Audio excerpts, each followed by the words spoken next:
My name is Shalai McMillan, and my presentation will discuss drug therapy and variability in the older adult population. This is the patient population that I deal with the most. When discussing the older adult, the age range is typically 65 years and above. This population has several variables that affect the way their bodies react to medications and what the outcomes could be. Older adults have an increased sensitivity to medications. This ability to absorb, distribute, metabolize, and excrete the medications becomes affected. As we age, all phases of pharmacokinetics become altered. Older adults also have a high chance of adverse or unwanted drug reactions and drug-to-drug reactions. They become more sensitive to overdosing and must deal with taking multiple medications at once and throughout the day. This is called polypharmacy. The individual illness and tolls that they take on the older adult's body is unique. With advanced age comes complications. One or more organ systems are affected differently in each adult, with each comorbidity having its own issue. So the medication I chose is vancomycin. My patient ratio is 1 to 6, and I'll have at least 3 or more patients who are currently on the medication or who have been during their admission. Vancomycin is an antibiotic typically used for life-threatening infections. I typically administer it in patients with suspected or confirmed pneumonia, sepsis, or cellulitis. It can also be used for endocarditis, meningitis, or for those allergic to penicillin.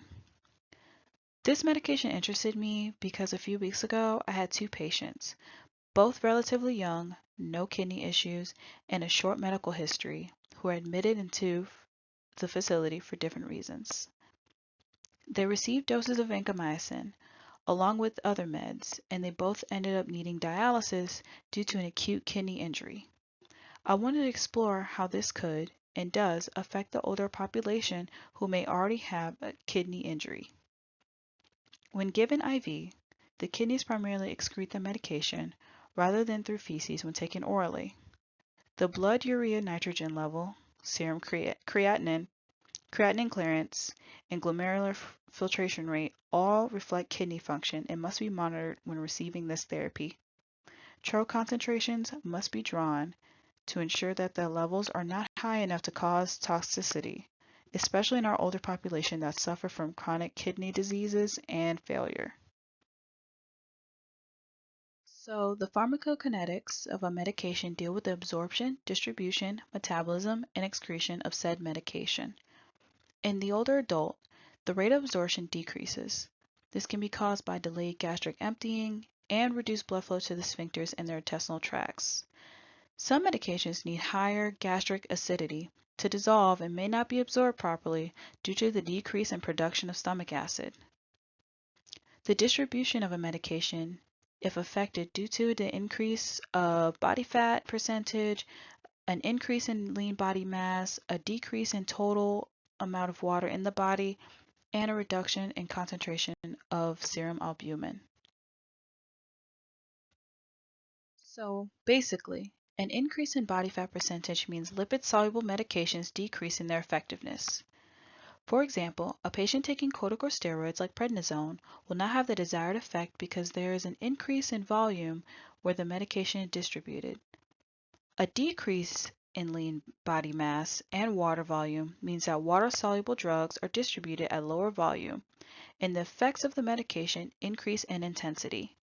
So, a patient taking a beta blocker, metoprolol for example, can become critically hypotensive. In some malnourished older adults, albumin levels are substantially lowered.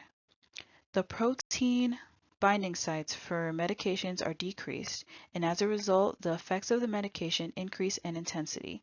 This is due to a rise in free drug levels in the body. The metabolism of a medication becomes altered due to a drop in hepatic blood flow, a decrease in hepatic enzyme activity, and the liver getting smaller with age. The half-life of a drug increases and leads to a sustained response, most likely an adverse drug reaction. Renal blood flow, glomerular filtration rates, or GFRs, The number of neutrons and active tubular secretion are all reduced as we age. I work at Lakeland Regional Medical Center, and the range for a GFR we like to see is anything over 60. The renal excretion rate decreases and can lead to an acute kidney injury or renal failure from nephrotoxic drugs. At my organization, we check for serum creatinine levels before and while administering potentially nephrotoxic drugs. The range is 0.6 to 1.2. An adverse drug reaction, or ADR, is a reaction to a medication that's unwanted and harmful to the patient. Resulting symptoms can range from extremely mild, such as nausea, to extremely fatal. An example would be giving vancomycin to a patient and giving them kidney failure. ADRs are in the top 10 leading causes of harm, illness, and death in developed countries, and are not easily avoidable due to different factors that we have as individuals.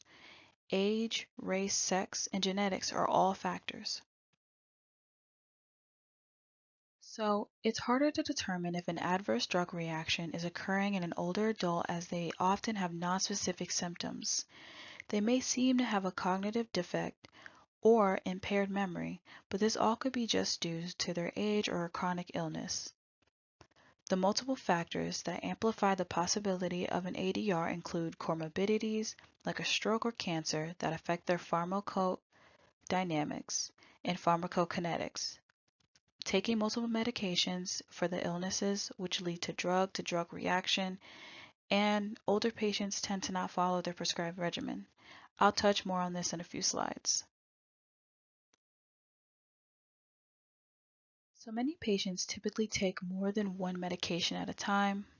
Some of us in this class do as well. A lot of older adults suffer from polypharmacy.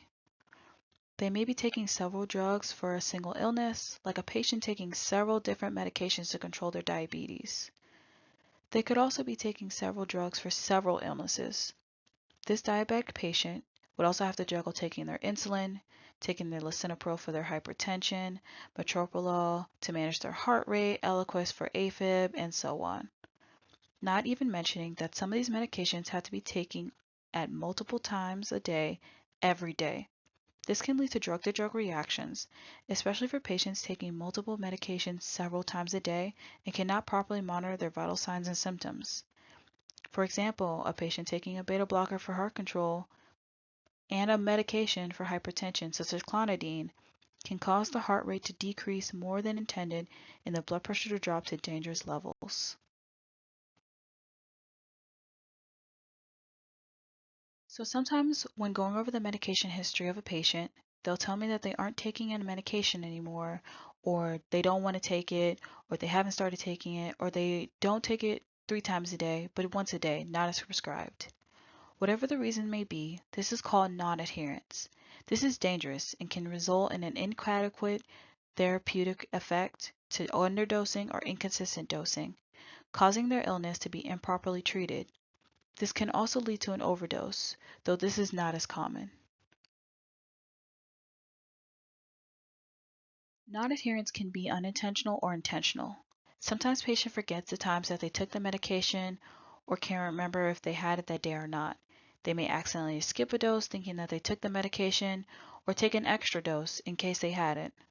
Sometimes they have different impairments that affect their comprehension.